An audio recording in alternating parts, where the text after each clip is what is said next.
Assalamualaikum warahmatullahi wabarakatuh. Sebelumnya, perkenalkan nama saya Via Latifah dengan NIM 1808056013. Saya dari kelas Matematika Keuangan PM7A dengan dosen yaitu Ibu Yolanda Norasia MSI. Nah, di sini saya akan mereview suatu jurnal internasional yang berjudul yaitu Interest Rate Calculation in Quartile Ordinary Annuities, atau dengan bahasa Indonesia yang artinya yaitu perhitungan suku bunga dalam anuitas biasa tertentu. Nah, adapun yang menulis yaitu oleh M. Flores dan teman-temannya. Jurnal ini merupakan jurnal fisika dengan seri konferensi yaitu 1414 pada tahun 2019. Nah, adapun abstrak pada jurnal ini ialah seperti yang sudah ada pada layar. Nah, adapun isi dari artikel ini adalah yang pertama yaitu pendahuluan, yang kedua yaitu pembahasan dan metode, yang ketiga yaitu hasil, dan yang keempat adalah kesimpulan. Nah, yang pertama kita akan membahas tentang pendahuluan. Tingkat bunga adalah harga kredit dan tingkatannya sangat mewakili saat ini kalangan modal relatif dalam suatu perekonomian. Penawaran terdiri dari sejumlah uang nyata dan tabungan masyarakat, yaitu bagian dari pendapatan nasional yang tidak dibelanjakan untuk konsumsi. Permintaan datang dari agen ekonomi yang mencari sumber daya untuk membiayai investasi mereka, dan dari mereka yang ingin menambah pendapatan mereka untuk membiayai tingkat konsumsi bagi mereka yang tidak mampu dengan sumber daya mereka sendiri. Nah, pada artikel ini, anuitas menurut definisi adalah serangkaian pembayaran yang dilakukan dalam interval waktu yang sama. Anuitas tertentu adalah anuitas yang pembayarannya terjadi pada tingkat tertentu, sedangkan anuitas biasa tertentu atau COA adalah anuitas yang pembayarannya dilakukan pada akhir setiap periode yang ditetapkan.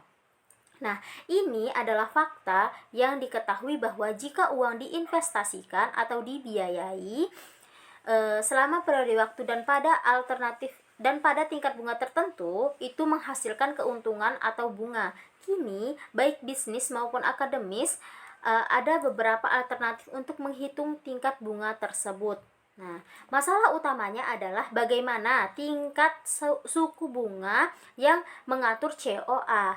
Nah, COA ini melibatkan penggunaan persamaan non-analistis yang membutuhkan penerapan teknik non-analistis atau metode numerik untuk mendapatkan nilai tingkat tersebut. Dalam konteks ini, semua metode numerik memiliki kelemahan pada pembangkitan titik awal atau SP. SP ini dipilih tanpa kriteria ilmiah dan biasanya dihasilkan dengan menggunakan mekanisme acak atau arbitrer. Nah, cara yang lebih penting dalam literatur untuk menghitung suku bunga terkait dengan COA dalam penelitian ini sebagai alternatif pertama yaitu orang menggunakan tabel keuangan yang telah ditentukan sebelumnya untuk pengembangan situasi bermasalah yang terkait dengan suku bunga. Nah, keterbatasan utama dari metode ini terletak pada kenyataan bahwa memungkinkan perhitungan suku bunga hanya untuk parameter yang muncul di tabulasi, tetapi jika data dari situasi bermasalah yang akan diselesaikan tidak sesuai dengan nilai yang terkandung di dalamnya, alternatif ini tidak dapat diterapkan di semua skenario keuangan yang mungkin. Alternatif kedua adalah formula Bailey yang menetapkan pertimbangan sebagai berikut. Nah, yang pertama yaitu formula tersebut hanya cocok untuk salah satu dari 16 jenis anuitas yang ada, yaitu COA. Kedua, valid bila jumlah periode investasi atau N bilangan bulat dan kurang dari atau sama dengan 50. Artinya, jika sewa bukan bilangan bulat atau n pecahan atau lebih besar dari 50, alternatif ini tidak berlaku. Metode selanjutnya yaitu metode penilaian merupakan pilihan lain untuk menghitung suku bunga. Metode ini didasarkan pada tebakan awal atau tebakan awal yang sewenang-wenang dari pihak operator yang harus menghitung tingkat bunga. Karena asumsi ini sewenang-wenang, tidak memiliki dasar pembenaran dan keuangan, maka itulah pembatasan utamanya. Nah, alternatif keempat yaitu diwakili oleh penggunaan kalkulator keuangan. Keterbatasan utamanya adalah ia memberikan jawaban yang salah ketika n adalah pecahan. Fakta ini dapat diverifikasi dengan penyelesaian latihan manual. Seperti yang dapat dilihat,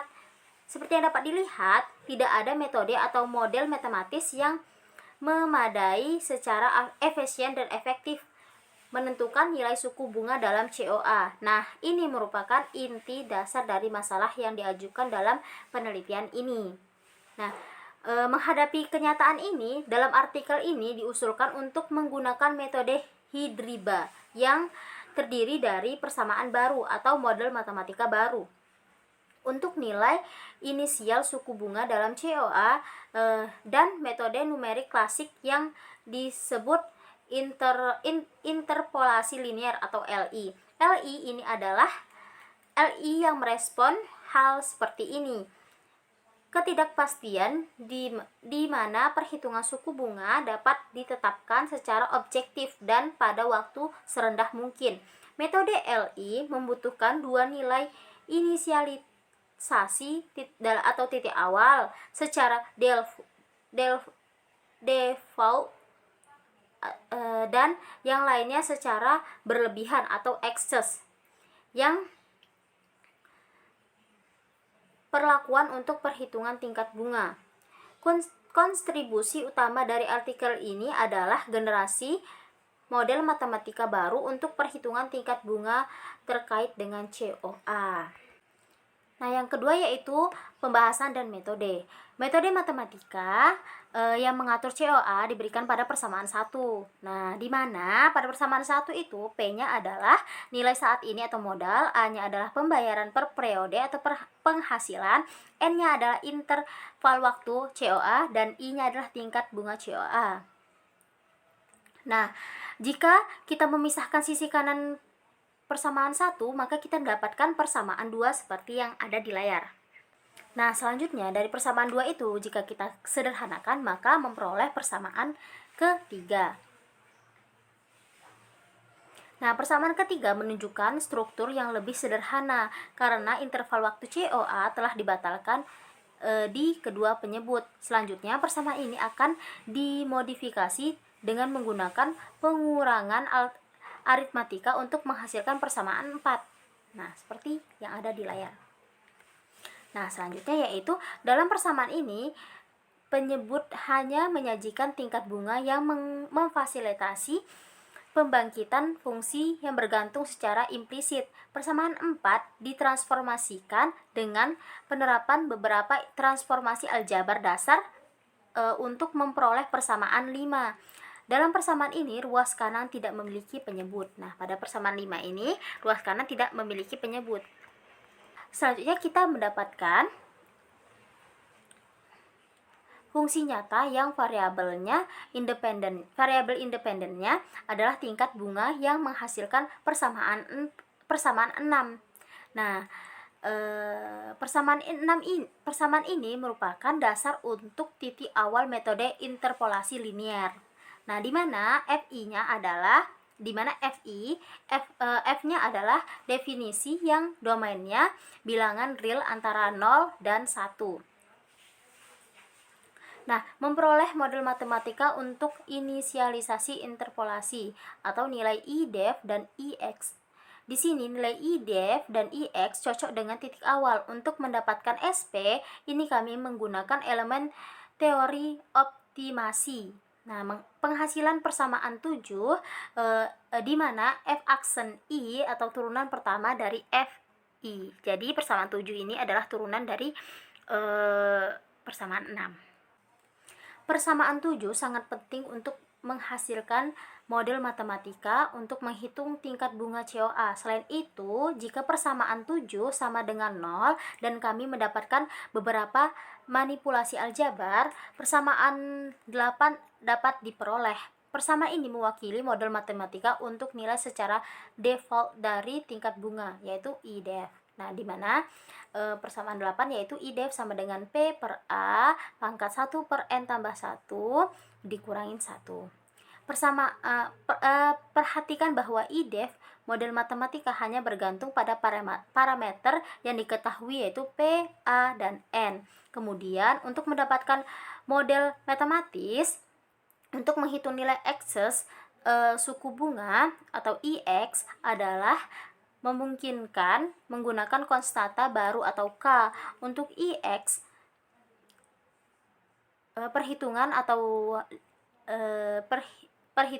lihat bagian hasil dapat dilihat pada bagian hasil. Jadi kami menghasilkan persamaan 9 yaitu IX sama dengan K start IDEF.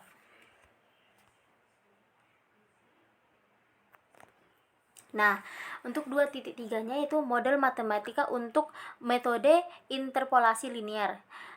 Interpolasi linear merupakan metode yang berasal dari interpolasi umum atau Newton. Metode interpolasi linear atau LIM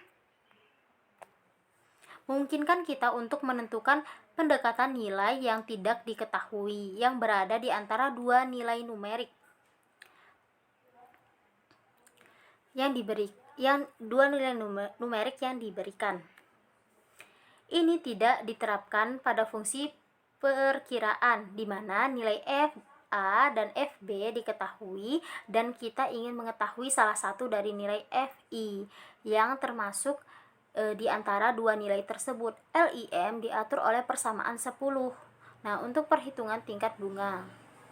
Nah, itu berikutnya adalah persamaan 10 yang dimana I-nya adalah tingkat bunga, M-nya adalah kemiringan garis interpolasi, maka diberikan maka kita mendapatkan persamaan ke 11 yaitu M-nya sama dengan F dikali IX dikurang F dalam kurung IDEF per IX dikurang IDEF. Dari persamaan 11, M adalah konstanta. Sifat ini memungkinkan kita untuk memperkirakan tingkat bunga tingkat bunga dengan interpolasi linear.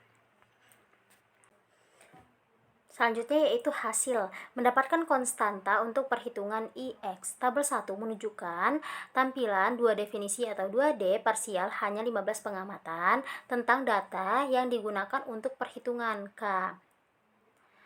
Untuk ini 5.000 pengamatan yang mencakup data P, A, N, dan I data dipertimbangkan untuk estimasi K.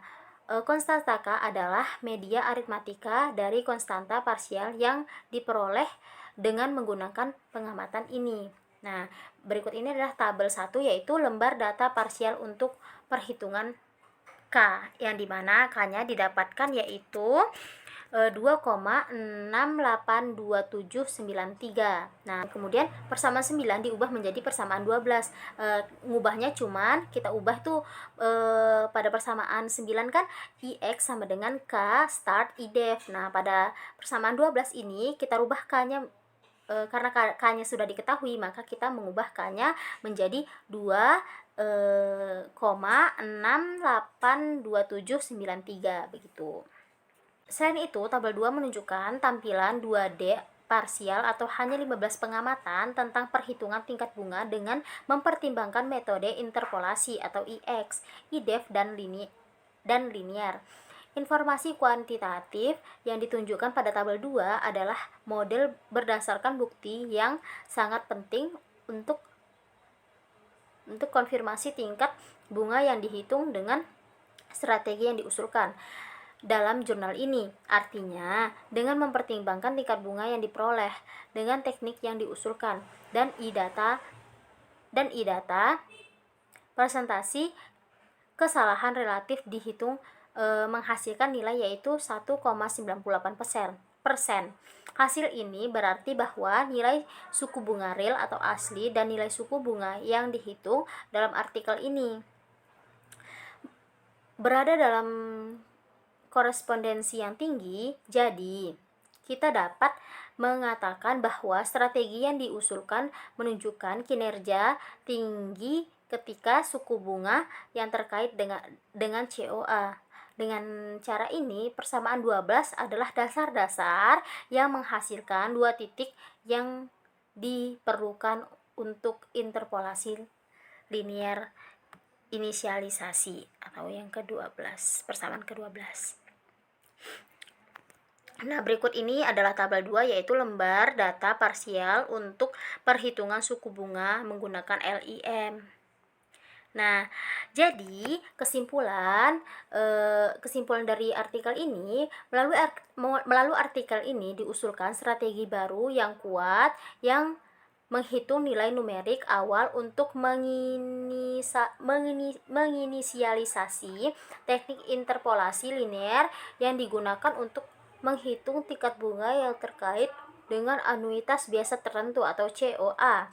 Untuk ini, elemen teori optimasi dan teknik interpolasi linear digunakan untuk mendapatkan nilai K yang diperlukan untuk memperkirakan nilai default dan excess suku bunga. Keuntungan utama dari strategi ini adalah generasi model matematika. Untuk perhitungan SP yang diberikan oleh persamaan 12, persamaan ini tidak dilaporkan dalam literatur khusus yang merupakan model baru untuk perhitungan SP. Tidak hanya untuk interpolasi linear, tetapi untuk metode numerik lainnya yang memerlukan dua titik awal dan yang dapat digunakan dalam konteks matematika keuangan. Presentasi kesalahan relatif yang diperoleh menunjukkan kinerja yang sangat baik dan strategi yang diusulkan karena I-data yang dapat kita lihat pada tabel 2 dan tingkat suku bunga yang dihitung menghasilkan nilai yang sebanding satu sama lain. Kedepannya direncanakan untuk memperluas usulan strategi perhitungan suku bunga yang dikaitkan dengan jenis anuitas lain guna memperkirakan kekokohan dari strategi di atas. Nah, berikut ini adalah referensi dari artikel ini. Baik, terima kasih atas waktu yang telah diberikan untuk menonton video ini. Saya akhiri. Wabillahi taufiq wal hidayah. Wassalamualaikum warahmatullahi wabarakatuh. Bye bye.